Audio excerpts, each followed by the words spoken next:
Hello नमस्ते my viewers of my channel one step Vishay English and Sanskrit grammar में आपका स्वागत है। Welcome to my channel one step Vishay English and Sanskrit grammar.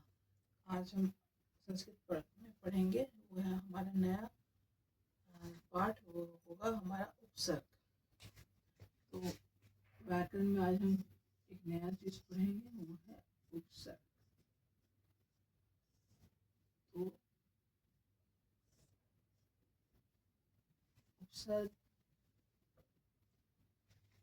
तो हम सब जानते हैं कि क्रियाओं आगे लगने वाले शब्द को हम उपसर्ग कहते हैं। क्रियाओं और शब्दों के आगे लगने वाले, उसके पहले लगने वाले शब्द को हम उपसर्ग कहते हैं।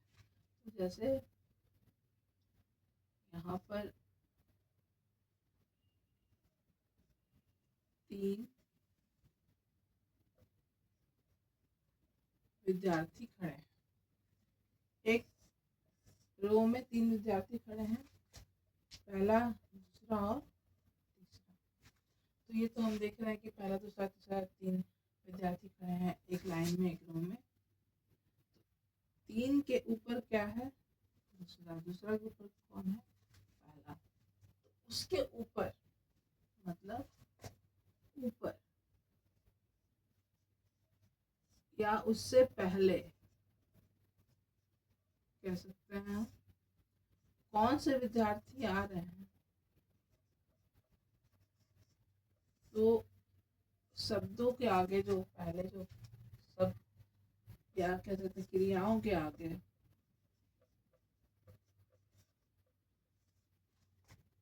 या शब्दों के आगे या पूर्व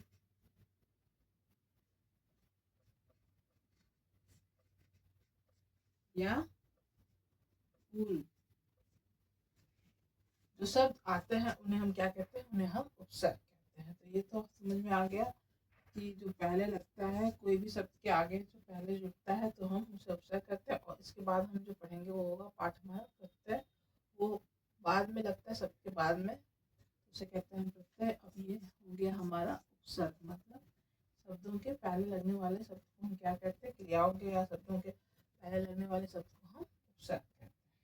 तो तीसरा के पहले दूसरा, दूसरा के पहले पहला। तो ये हो गया कौन किसके ऊपर है। तो इसे हम पहचाने हाँ नंबरिंग करके। हाँ, तो हम नंबर दे दिए। तो यहाँ तो क्रम से हम समझ गए कि हाँ ये पहला क्रम, दूसरा क्रम या तीसरा क्रम। मगर जब हम संस्कृत या हिंदी में जब शब्द के आगे जो शब्द को जोड़ते हैं, उसमें बदलाव लाते हैं एक तो क्या हो जाता है? वो उपसर्ग हो जाता है। तो उपसर्ग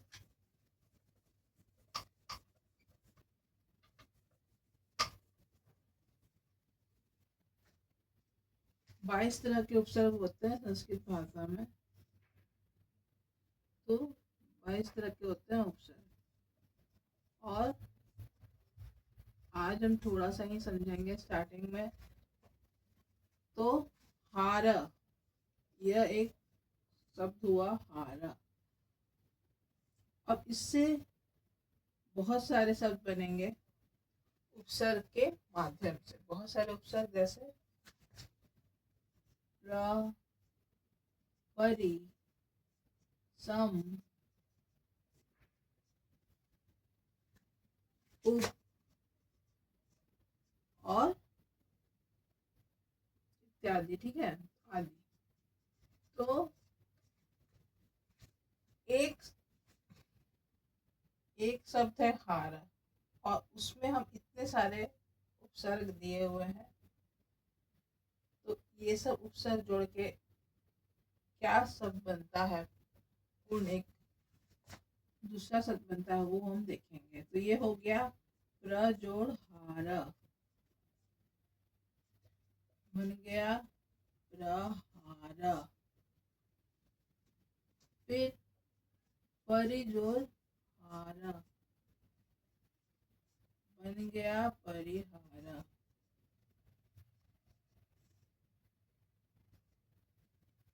उसी प्रकार समजोड़ हारा, क्या बना? संहारा। जोड़ हारा, क्या बना? हारा।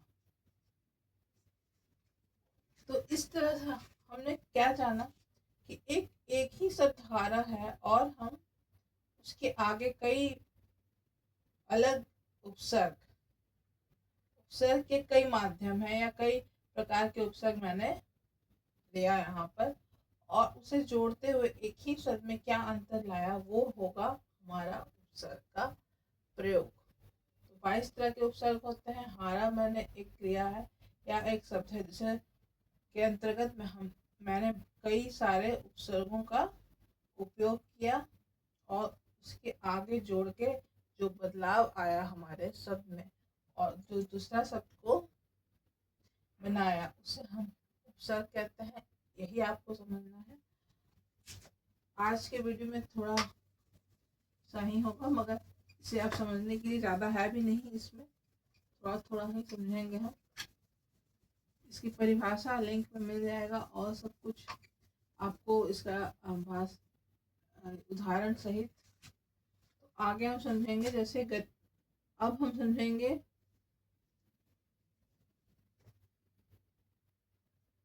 गच्छ। जैसे मैंने आपको बताया था गच्छ पिछले अपने वीडियो में। गच्छति मतलब गच्छ मतलब आता है,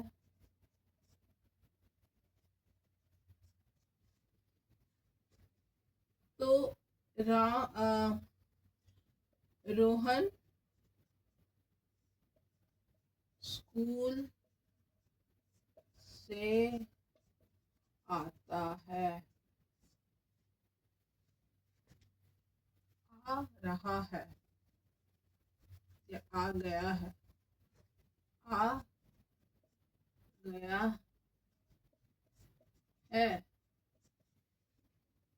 तो कौन स्कूल से आ गया? रोहन स्कूल से आ गया है। तो गच्छ का कैसे हम प्रयोग करेंगे? रोहना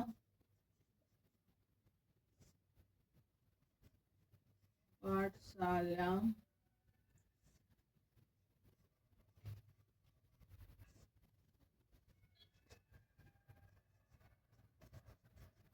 आगच्छति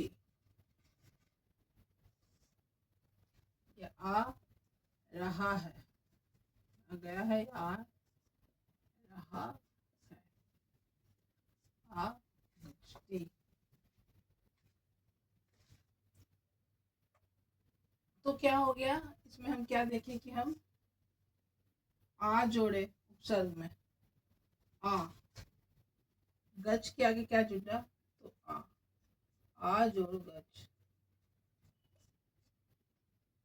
ठीक है, तो हम इसे बन गया आ गच्छति। इसी तरह और भी हमारे उदाहरण होंगे उपसर्ग में, जिससे हम समझेंगे कैसे उसका प्रयोग होगा, क्या उसका मीनिंग होगा। तो आ गच्छति, फिर आपका बहुत सारे हैं जैसे प्रहरती या और भी बहुत सारा है। तो आज छोटा सा सेशन ही मैं दे रही हूँ थोड़ा समझने के लिए, और अभी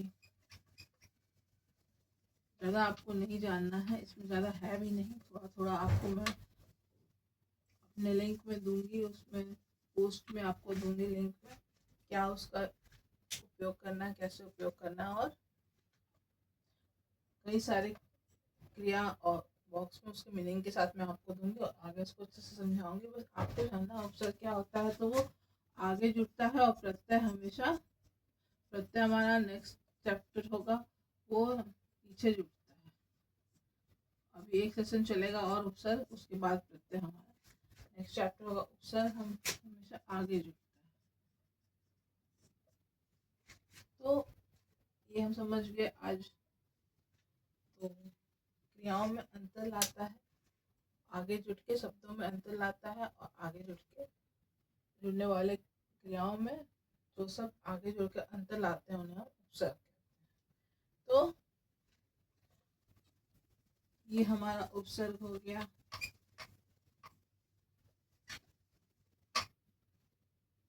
तो आज हम यहीं पर हमारा सेशन को समाप्त करती हूँ। छोटा सेशन था, उपसर्ग लेके हमने कुछ जानकारी प्राप्त की, क्योंकि अभी हॉलीडे का सीजन चल रहा है, तो आप एंजॉय करिए और अपने साथ में अपने